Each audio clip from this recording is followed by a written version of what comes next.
Padmesh institute of वैदिक sciences Kanpur की ओर से के पद्मेश का नमस्कार।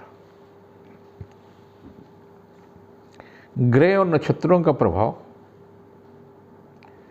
प्रकृति पर पड़ता है, पशु पक्षियों पर पड़ता है, पेड़ पौधों पर पड़ता है और हम सब पर पड़ता है। हम चाह करके भी अब बच नहीं पाते।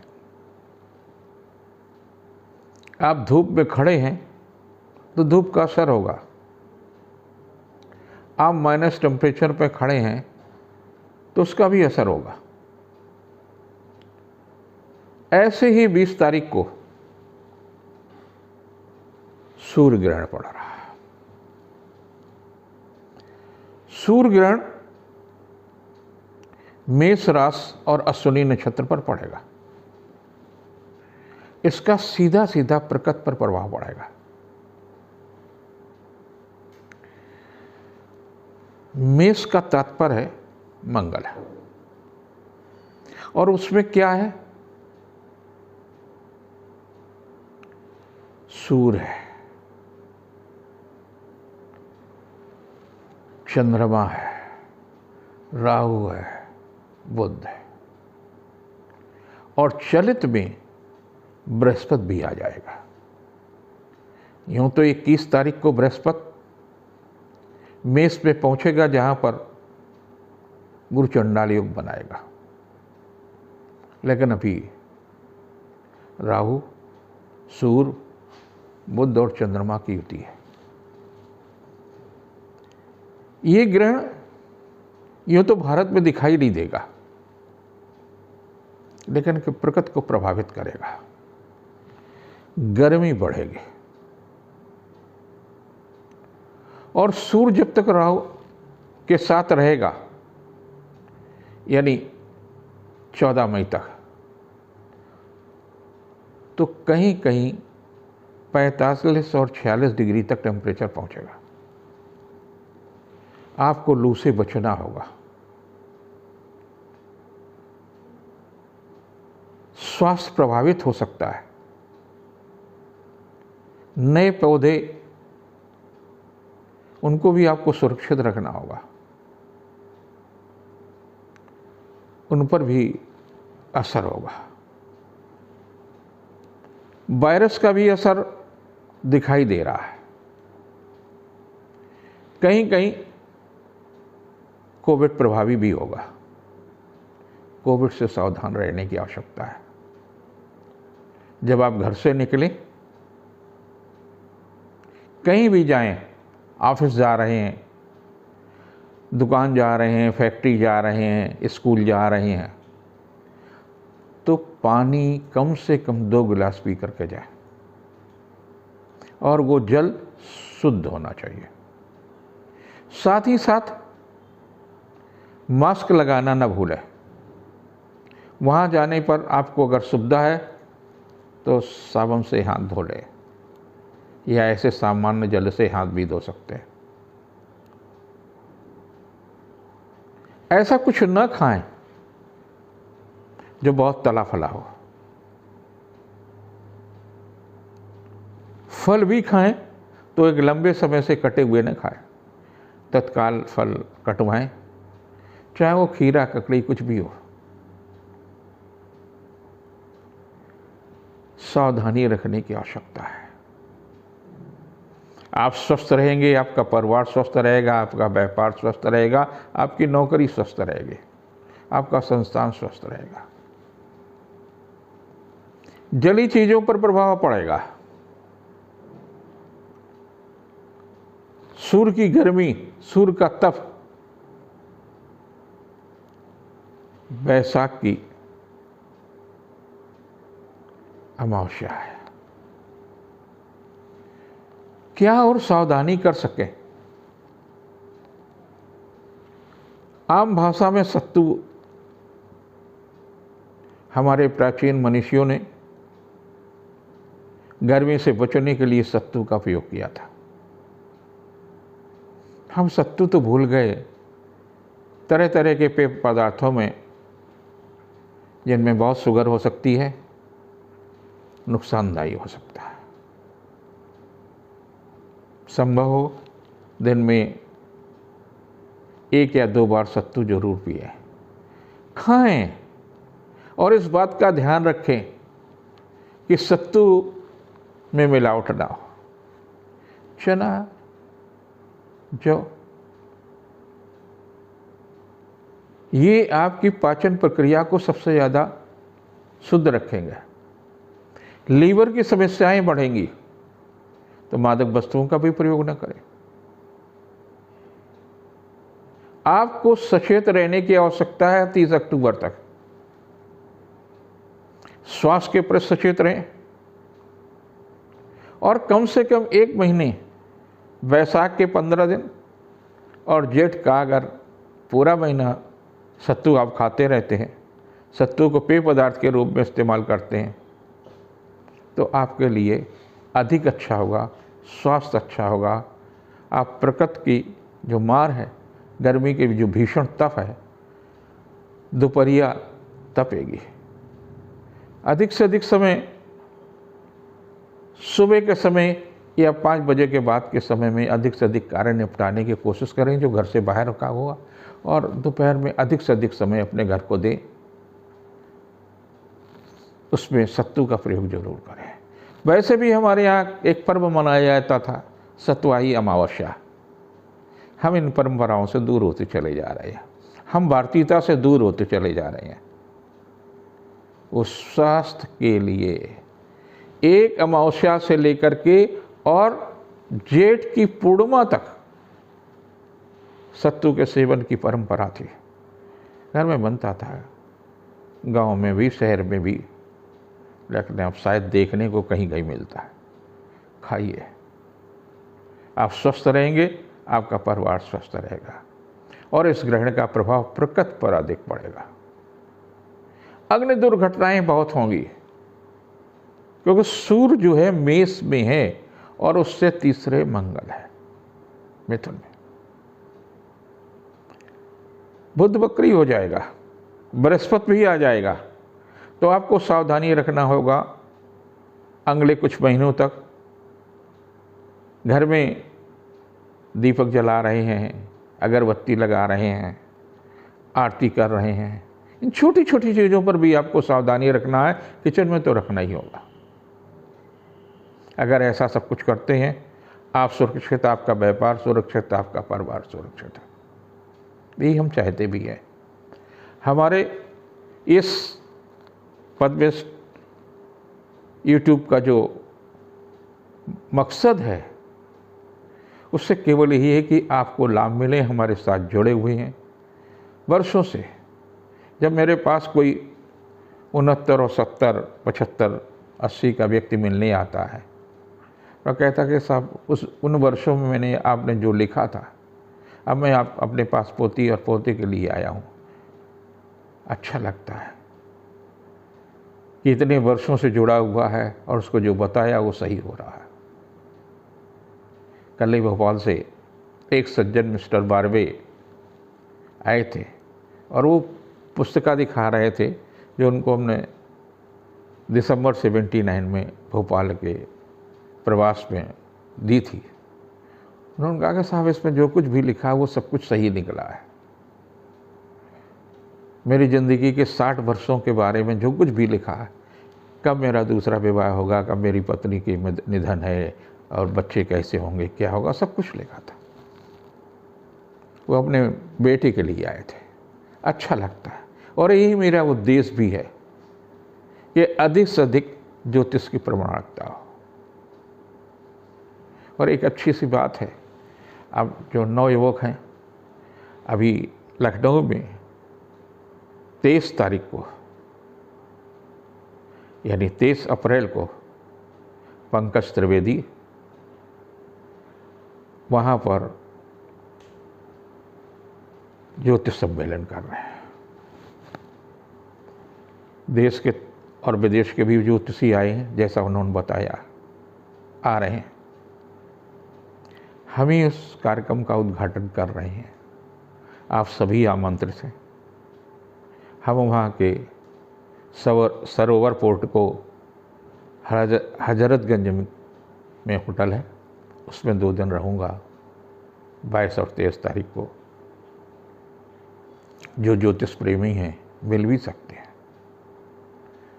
सम्मेलन में रहूँगा, ज्योतिषियों से मिलूँगा और अपने परिजनों से भी मिलूँगा, ज्योतिष की समस्याओं पर चर्चा भी करूँगा। और ख़ास तौर से जो ये तरह तरह के ऐसे योग होते हैं जो छोटे से देखने में छोटे से लगते हैं, मंगल शनि का खड़ाष्टक योग जब जिस पर बीतती कितना कष्टदायी होता है। दुर्घटना, अग्निभय, तमाम प्रकार की चीज़ें हैं, अकाल मृत्यु, तमाम सारी चीज़ें ऐसी होती हैं, धन हानि, चोरी, उन सब सारी चीज़ों पर चर्चा होगी और इनका प्रभाव भी होगा। उत्तर प्रदेश में चुनाव भी हैं, मेयर के भी चुनाव है, अध्यक्ष के भी चुनाव हैं, सभासदों के भी चुनाव हैं। शांतिपूर्वक निपटे ये मेरी कामना है और विजयी होने के लिए तो सभी प्रयास करते हैं। उन पर जो चुनाव लड़ रहे हैं उनके लिए मेरी शुभकामनाएं हैं। खेल भावनाओं से ही चुनाव लड़ें। ये सप्ताह आपके लिए कैसा होगा? मेष राशि के लिए सबसे महत्वपूर्ण होगा क्योंकि सारा ग्रहण आप पर पड़ रहा है। गुरु चंडाल योग, सूर्य की और राहु की युति भी आप पर, और सप्ताह के अंत में 5 ग्रहों की युति आपके साथ होगी 22 तारीख को।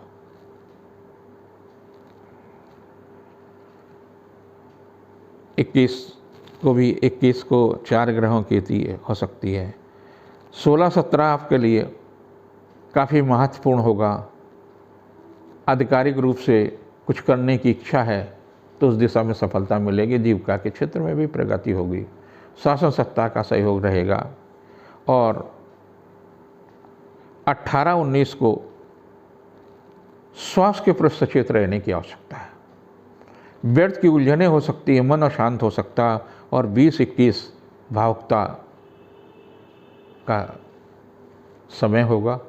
एकांत में न रहिए, ऋणात्मक मत सोचिए, नर्वसनेस से दूर रहिए, डिप्रेशन से दूर रहने का कोशिश करिए। जब ग्रहण पड़ता है कुछ न कुछ मन उल्टा सीधा सोचने लगता है और 22 बहुत अच्छा है। आर्थिक मामलों में भी लाभ मिलेगा, व्यवसायिक प्रयास भी सार्थक होगा। जिनकी वृष राशि है उनके लिए भी ये सप्ताह काफ़ी महत्वपूर्ण है।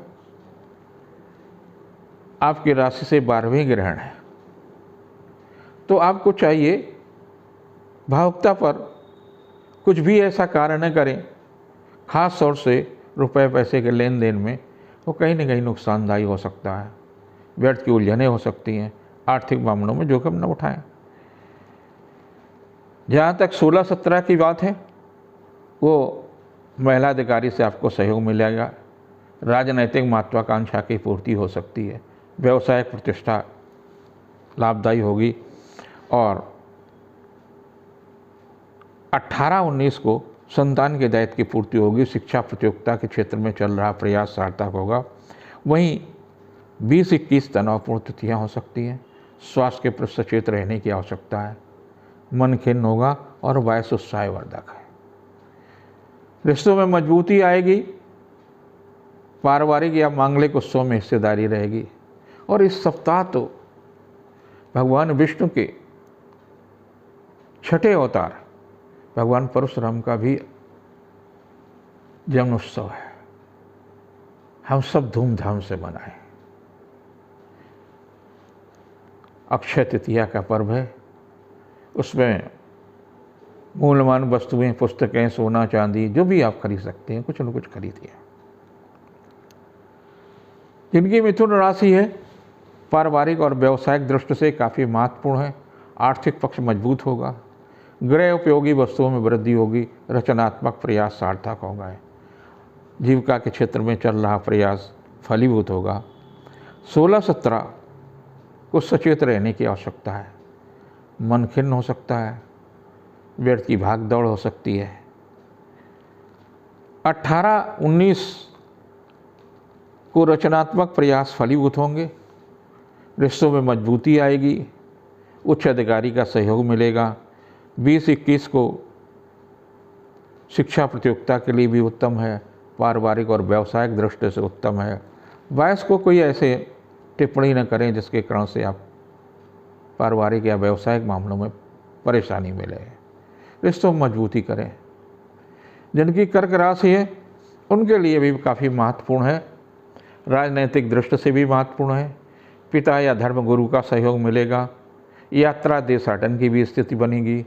उपहार या सम्मान में वृद्धि होगी, प्रतिष्ठा में भी वृद्धि होगी। आपके लिए सप्ताह काफ़ी महत्वपूर्ण है। 16-17 को रचनात्मक प्रयास फलीभूत होंगे। स्वास्थ्य के प्रति थोड़ा सा ध्यान रखने की आवश्यकता है। वहीं 18-19 को रिश्तों में मजबूती आएगी। व्यवसायिक प्रयास सार्थक होंगे। जीविका के क्षेत्र में प्रगति होगी, प्रतिष्ठा में वृद्धि होगी। 20-21 को महिला अधिकारी या उच्च अधिकारी का सहयोग मिलेगा। 22 को यात्रा देशाटन का योग बन रहा है। रिश्तों में मजबूती आएगी। धार्मिक या सांस्कृतिक उत्सव में हिस्सेदारी का भी योग बन रहा है। जिनकी सिंह राशि है उनके लिए भी काफ़ी महत्वपूर्ण है। यद्यप आपके साथ में 8वें भाव में आपकी राशि 8वें, ये जो तमाम प्रकार के 4-5 ग्रहों की युतियाँ हैं वो कष्ट देंगे। तो वाहन चलाते समय सावधानी रखिए, झगड़ा विवाद से बचिए, दूसरों पर टिप्पणी करने से बचिए। रिश्तों में मजबूती आएगी। चल और अचल संपत्ति के मामले में भी सफलता मिल सकती है। व्यवसायिक मामलों में लाभ मिलेगा। 16-17 आपके लिए काफ़ी महत्वपूर्ण तिथि है। आर्थिक प्रयास फलीभूत होगा। रिश्तों में मजबूती आएगी। वहीं 18-19 को थोड़ा सा सचेत रहने की आवश्यकता है। व्यर्थ की उलझनें हो सकती हैं। वाहन चलाने में सावधानी रखिए। कुछ ऐसा हो सकता है जो आपके हित में न हो, सावधानी रखें। 20-21 सुखद और उत्साहवर्धक तिथियाँ। पारिवारिक जीवन सुखमय होगा। आर्थिक पक्ष मजबूत होगा। और 22 को व्यवसायिक लाभ मिल सकता है। शासन सत्ता से भी सहयोग मिल सकता है। जिनकी कन्या राशि है व्यवसायिक दृष्टि से काफ़ी अच्छा, स्वास्थ्य में सुधार होगा। जीवन साथी का सहयोग मिलेगा। माता पिता का भी सहयोग मिलेगा। संतान के दायित्व की पूर्ति होगी। शिक्षा प्रतियोगिता के क्षेत्र में चल रहा प्रयास सार्थक होगा। 16-17 कुछ ऐसी ही तिथियां हैं जिससे मन खिन्न हो सकता है। व्यर्थ की उलझनें रहेंगी। पारिवारिक मामलों में झगड़े विवाद से बचें। लेकिन 18-19 को जीवन साथी का सहयोग मिलेगा। व्यवसायिक मामलों में प्रगति होगी। शासन सत्ता का भी सहयोग मिलेगा। और 20-21 को पिता या धर्मगुरु का सहयोग मिलेगा। स्वास्थ्य के प्रति चिंतित रहेंगे, लेकिन स्वास्थ्य में कोई गड़बड़ी नहीं होगी। फिर भी मन में एक वहम रहेगा। वहम के प्रति सचेत रहें। 22 को सुखद समाचार मिलेगा। उपहार या सम्मान में वृद्धि होगी। रिश्तों में मजबूती आएगी। जिनकी तुला राशि है उनके लिए 7वें भाव पर ग्रहण का असर है। यानी आप जो सोच रहे हैं जल्दबाजी में मत सोचें। जल्दबाजी में कोई निर्णय नहीं लें। आर्थिक मामलों में ये सप्ताह काफ़ी महत्वपूर्ण होगा। उपहार या सम्मान में लाभ मिलेगा। जीवन साथी का सहयोग मिलेगा। रिश्तों में मजबूती आएगी। विरोधी परास्त होंगे। 16-17 कुछ ऐसी ही तिथि हैं। उपहार या सम्मान में वृद्धि हो सकती है। रिश्तों में मजबूती आएगी। 18-19 कुछ तनावपूर्ण तिथि हो सकती है। स्वास्थ्य के प्रति सचेत रहें। लेकिन 20-21 को सुखद समाचार मिलेगा। रिश्तों में मजबूती आएगी। विरोधी परास्त होंगे। जीविका के क्षेत्र में प्रगति होगी। 22 को भी मन खिन्न हो सकता है, लेकिन पारिवारिक मामलों में प्रगति होगी। जिनकी वृश्चिक राशि है, वृश्चिक राशि के लोगों को विशेष रूप से सचेत रहिए। 6ठे, 7वें और 8वें में विधि योग बन रहा है, जिसके नया कार्य करने के लिए तो अच्छा है। कुछ रचनात्मक कार्य, सकारात्मक काम, सृजन की दिशा में, मकान निर्माण, फैक्ट्री निर्माण, धार्मिक कार्यों में रुचि अगर आप लेते हैं तो उस दिशा में तो सफलता मिलेगी। लेकिन झगड़ा विवाद, पारिवारिक मामलों में बंटवारा या और किसी प्रकार की समस्याएं अगर हैं तो समझौता ही आपके लिए हितकर होगा। 16-17 को गृह उपयोगी वस्तुओं में वृद्धि होगी। रिश्तों में मजबूती आएगी। 17-18 को आर्थिक पक्ष मजबूत होगा। संतान के दायित्व की पूर्ति होगी। जीविका के क्षेत्र में प्रगति होगी। 20-21 को धन यश कीर्ति में वृद्धि हो सकती। शासन सत्ता का सहयोग रहेगा। लेकिन 22 उत्तम है। पारिवारिक मामलों के लिए भी अच्छा है और दाम्पत्य जीवन के लिए भी अच्छा है। जिनकी धनु राशि है आर्थिक दृष्टि से काफ़ी महत्वपूर्ण हुए। धन यश कीर्ति में वृद्धि होगी। बुद्धि कौशल से किया गया कार्य संपन्न होगा। धार्मिक और सांस्कृतिक मामलों में सफलता मिलेगी। किसी महत्वपूर्ण योजना को कार्य रूप में परिणत करने में भी सफल हो सकते हैं। 16-17 कुछ ऐसी ही तिथियाँ हैं। किया गया पुरुषार्थ सार्थक होगा। 18-19 को पारिवारिक मामलों में लाभ मिल सकता है, लेकिन किसी पारिवारिक मामले सदस्य से झगड़ा या विवाद की 20 स्थिति आ सकती है। 20-21 को संतान के दायित्व की पूर्ति होगी। उपहार या सम्मान में वृद्धि होगी। रचनात्मक प्रयास फलीभूत होगा, लेकिन 22 कुछ स्वास्थ्य के प्रति सचेत रहें। विरोधी की टिप्पणी भी आपके लिए मन को क्लेश दे सकती है। जिनकी मकर राशि है, उपहार या सम्मान की दिशा में लाभ मिल सकता है। आर्थिक पक्ष फलीभूत होगा। शासन सत्ता का भी सहयोग मिल सकता है। 16-17 कुछ ऐसी तिथि हैं जिसमें उपहार या सम्मान यश कीर्ति में वृद्धि होगी। 18-19 को भाई बहनों का सहयोग मिल सकता है। पड़ोसी का सहयोग मिल सकता है। पारिवारिक जीवन सुखमय होगा। 20-21 को घर गृहस्थी के मामलों में सफलता मिलेगी। सुखद समाचार मिलेगा। और 22 को संतान के दायित्व की पूर्ति होगी। यात्रा देशाटन की स्थिति में लाभ मिल सकता है। जिनकी कुंभ राशि आपकी राशि के लिए काफ़ी महत्वपूर्ण है। रचनात्मक कार्यों में सफलता मिलेगी। दूसरों से सहयोग लेने में सफलता मिलेगी। व्यवसायिक प्रयास सार्थक होगा। कुछ भी नया करने के लिए सांस्कृतिक दृष्टि से लाभ हो सकता है, लेकिन संतान के कारण से कुछ न कुछ चिंतित रहेंगे।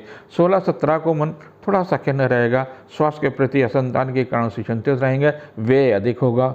18-19 को किया गया पुरुषार्थ सार्थक होगा। आर्थिक मामलों में सफलता मिलेगा। जीविका के क्षेत्र में भी सफलता मिलेगी। 20-21 को उपहार या सम्मान में लाभ मिलेगा, लेकिन किसी पारिवारिक सदस्य के कारण से चिंतित रहेंगे। मन अशांत हो सकता है। व्यर्थ की उलझन हो सकती है। 22 को सुखद समाचार मिलेगा। दूसरे से सहयोग में लेने में भी सफलता मिलेगी। जीविका के क्षेत्र में प्रगति होगी। जिनकी मीन राशि है, उपहार या सम्मान के लिए भी काफ़ी अच्छा है। स्वास्थ्य के लिए भी अच्छा है, लेकिन 16-17 ठीक नहीं है। कुछ भी ऐसा न करिए जिसके कारण से मन खिन्न हो सकता है। स्वास्थ्य के प्रति सचेत रहने की आवश्यकता है। और 18-19 को चली आ रही समस्या का समाधान होगा। व्यावसायिक मामलों में सफलता मिलेगी। जीविका के क्षेत्र में प्रगति होगी। 20-21 को आर्थिक मामलों में प्रगति होगी। और 22 को रिश्तों में मजबूती आएगी। उपहार या सम्मान लाभदायक होगा। भगवान परशुराम की जयंती है, उनका जन्मोत्सव है। समस्त भारतवासियों को उनके जन्मोत्सव को धूमधाम से बनाना चाहिए। अक्षय तृतीया भी, अक्षय तृतीया पर वो सब कुछ खरीदिए। ज़मीन खरीदिए, मकान खरीदिए, वाहन खरीदिए, सोना चांदी खरीदिए, पुस्तकें खरीदिए, दान करिए। ये सब कुछ आपके लिए लाभदायी है। इसी सप्ताह में है और इस सप्ताह में ग्रहण भी है, उसके थोड़ा सा बचिए। यद्यपि भारत में नहीं दिखाई देगा। और ज्योतिष सम्मेलन 30 जो अच्छा सा कर रहे हैं वो लखनऊ में है, जिसमें आयोजकों का ये कहना है कि उसमें देश विदेश के बहुत सारे करीब 350 जोशी हिस्सा ले रही हैं। आप भी उसमें आना चाहें तो उनसे संपर्क कर सकते हैं। मिलना चाहते हैं, तमाम लोग उसमें पधार रहे हैं। मैं कार्यक्रम का उद्घाटन करूंगा। ईश्वर से कामना है निर्विघ्न संपन्न हो।